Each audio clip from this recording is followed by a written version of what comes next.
কিছু মানুষের জন্য আপনি যাই করুন না কেন কখনো তার প্রিয় হতে পারবেন না। কেননা আপনি যাই করুন না কেন সে সব কিছুর ভিতরে আপনার খুঁত ধরার চেষ্টা করবে।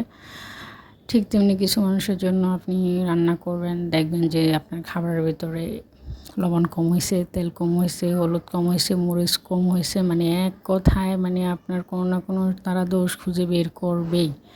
অথচ এর চাইতে বেশি কিন্তু তারা বাজেভাবে রান্না করে, তো সেটা আবার কিন্তু আপনি কিছু বলতে পারবেন না। এই হচ্ছে কিছু মানুষের অবস্থা। তো সবসময় এটাই দোয়া করি যে সেই ধরনের মানুষের কাছ থেকে যেন আল্লাহ সবসময় দূরে রাখে। আর আপনি দেখবেন যে আপনি যখন বিপদে পড়বেন তখন তারা বলবে যে আল্লাহ তার বিচার করতেছে, কিন্তু তাদের যখন বিপদ হবে তখন বলবে যে আল্লাহ পরীক্ষা নিতেছে। এ ধরনের কিছু মেন্টালিটির মানুষ পাবেন। তো এদেরকে আপনি যতই বোঝাবেন, যত যাই করবেন, এরা যেটা বলবে সেটাই, মানে বিচার যাই হোক তাল গাছটা আমার, এরকম হচ্ছে ব্যাপারটা। তো সংসার করতে গেলে কত ধরনের কত কিছু যে ফেস করতে হয়, এটা যারা শুধু সংসার করে তারাই শুধু জানে। আর যদি হয় সেটা শ্বশুরবাড়ি, তাহলে তো কোনো কথাই নেই। ধরেন এক একজন এক একটা ভুল ধরবে, মানে আপনি মনে করবেন যে আপনি সব ভুলের রানী, আর সবাই হচ্ছে সর্বদিক দিয়ে ঠিক, তাদের কোনো ভুলই নেই।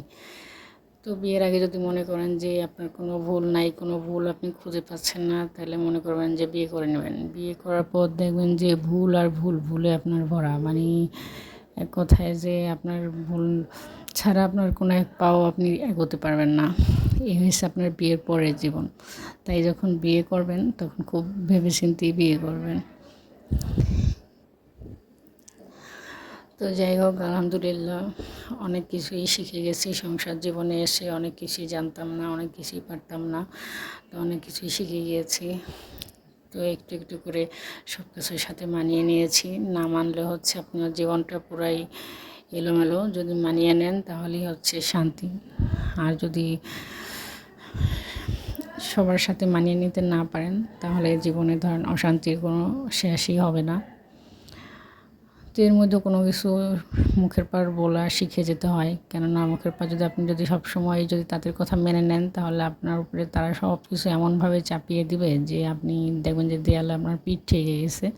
তো এই সব কিছু সবসময় মেনে না নিয়ে মাঝে মাঝে একটু প্রতিবাদ করবেন, না বলতে শিখবেন। এতে করে হচ্ছে কি, নিজের সময়টা নিজে খুঁজে বের করতে পারবেন, নিজের অস্তিত্বটাকে খুঁজে পাবেন। নাহলে সারাদিন করবেন, সারা রাত করবেন, দেখবেন তাদের কোনো মন পাচ্ছেন না।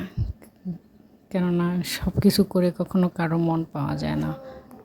তো এই সব কিছুর মধ্যে হচ্ছে নিজের কাজের মাধ্যমে নিজের যে সময়টা সেটাও বের করে নিতে হয়।